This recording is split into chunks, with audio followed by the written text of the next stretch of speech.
So many years ago, when Beth and I were first engaged, we went to share the good news with my parents.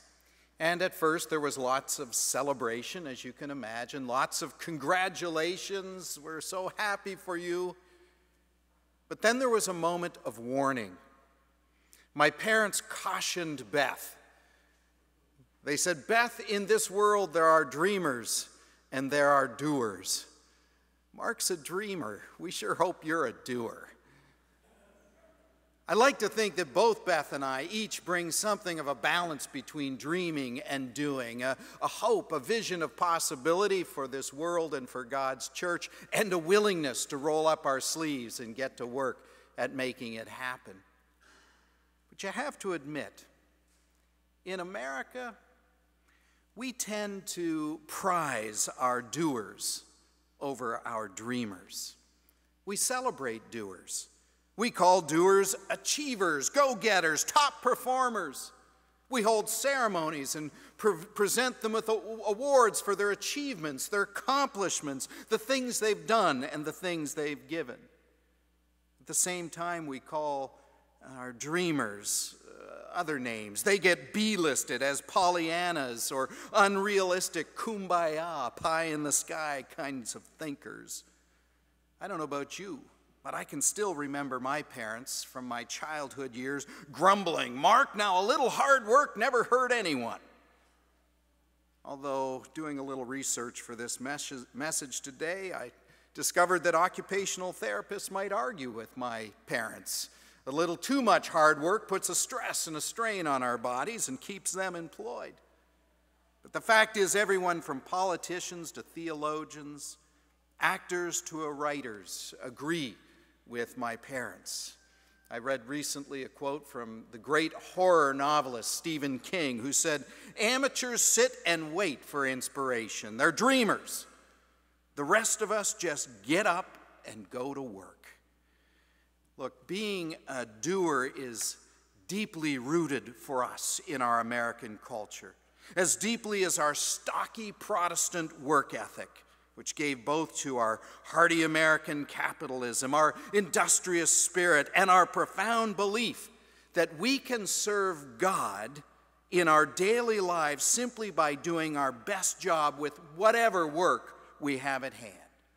Hearts to God, hands to work, said those rural American religious shakers. And even the Bible cheers on doers from antiquity. "Be ye doers of the word," warned James, "and not merely hearers." Beth and I were driving down the highway not too long ago, and we saw this kind of gleaming utility van up ahead on the road, and we wondered, what's this van? It looks kind of special. Maybe it's a government van, or maybe it's an emergency vehicle. There's some writing on it, but we couldn't quite make out the writing at first. We were too far back, but as we slowly inched up on the van and we got up right beside it, we saw what it said on the side of the van, and we cracked up laughing. It said, "The Get Her Done Roofing Company." Look, if you need a new roof, you don't want a dreamer. You want someone who can get her done. We sure live in a world which prizes, values its doers. But look, never undervalue the importance of your holy dreams either. Don't let doers shame you for having a vision of a better life or a better world for you and your family or for everyone on this planet. In an age of get-her-done roofers and purpose-driven Protestants, our dreams often reveal God's deep intention for our lives, for the life of this world.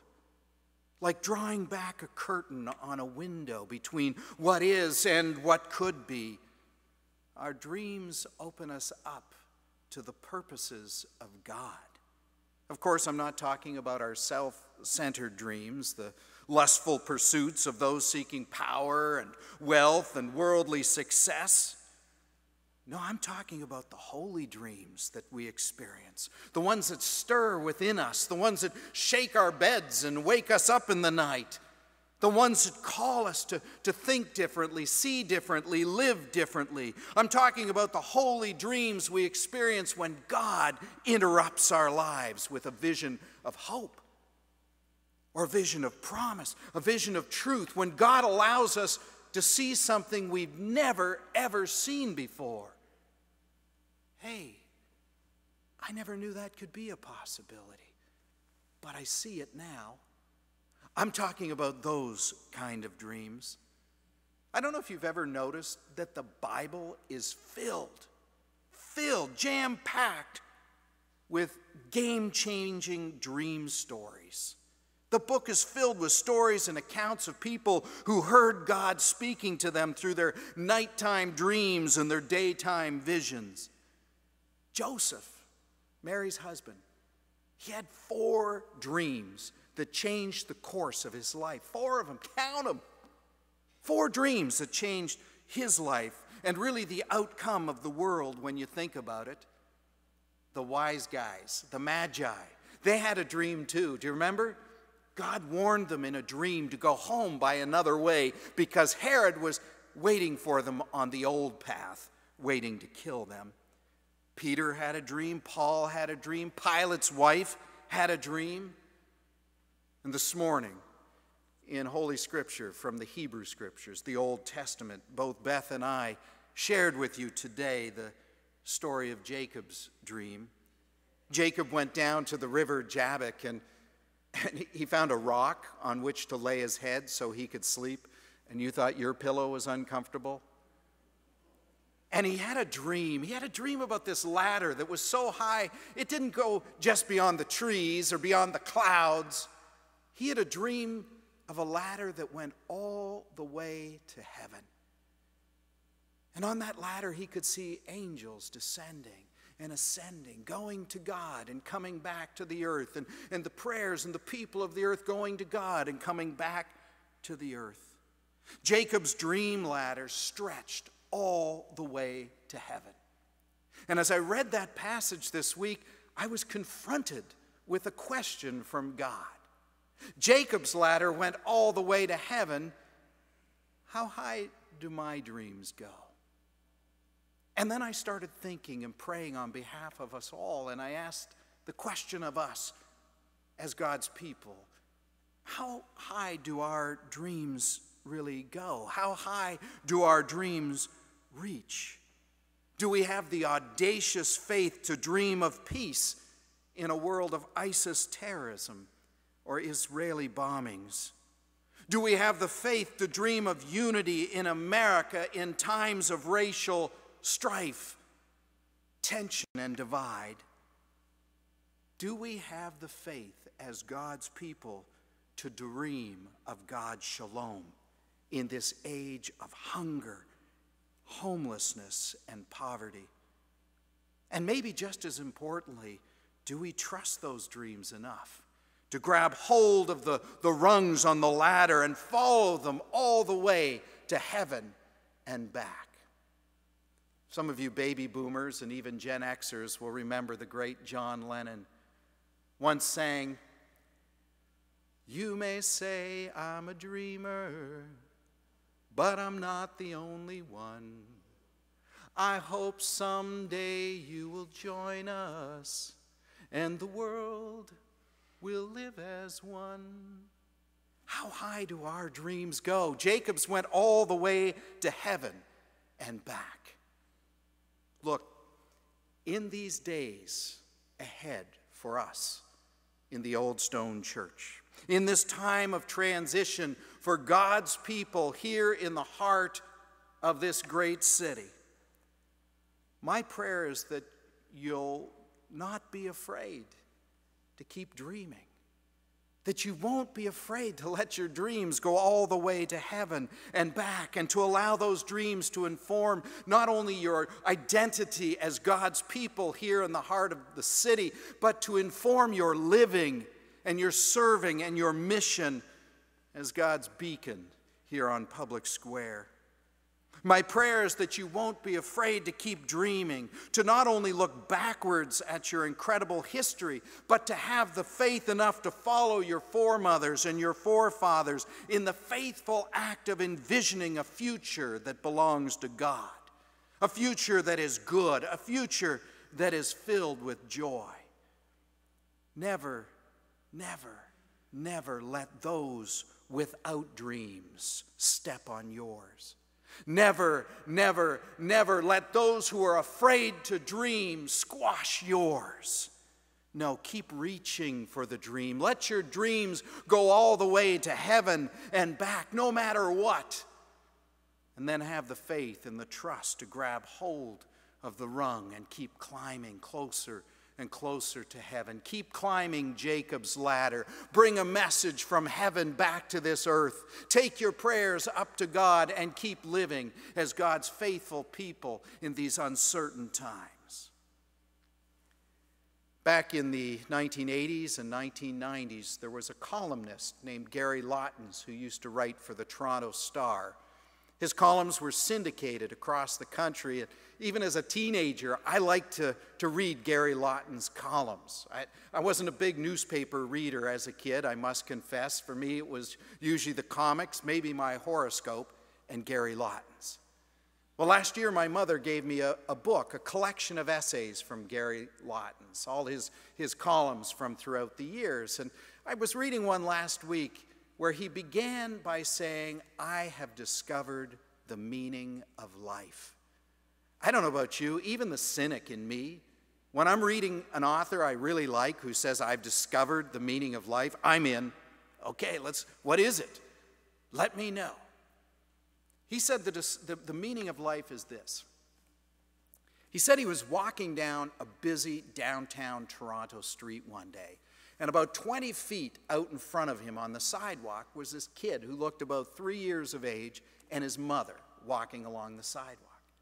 And he said, all of a sudden, as we were walking along, this three-year-old took a run and then a jump in the air and reached his hands over his head and tried to touch an awning off one of the buildings along the busy city street. He said there's no way this 3-year-old was going to touch this awning that was 15 feet over his head. But there he was. He took a running leap. He jumped in the air and stretched his hand up to touch the awning. Not once, not twice, but 3 times this kid tried to jump in the air, reach high enough to touch that awning. And then he said, that's the meaning of life. Maybe it's not reaching and actually touching the things that we reach out for, but it's the running, and it's the jumping, and it's the attempt to touch those things that go all the way to heaven.